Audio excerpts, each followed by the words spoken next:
тағы да бір распаковкамыз келді. Міне балаға арналған. Оның ішінде влажный салфетка бар, бірақ салмағы кәдімгідей ауыр болып келді. Весінен орды 10 мың теңгенің үсті болды. Енді алмауға кеңес беремін. Влажный өз бағасы арзан болғанмен, весімен кәдімгі Қазақстанның бағасы шықты.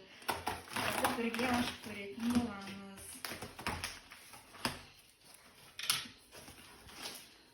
Осындай ішінде 2, 6, 7, 8 влажный салфетка бар. Қазір енді біз біреуін ашып көретін боламыз.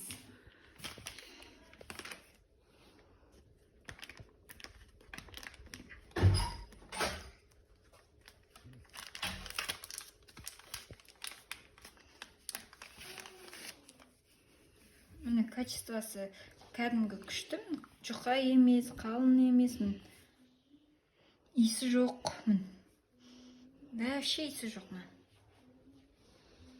Шынымен мүлдем иісі жоқ, күшті.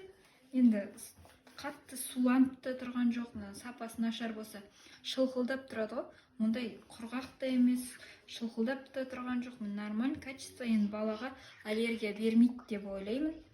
Качествосы 100, бірақ салмағынан кәдімгідей болды.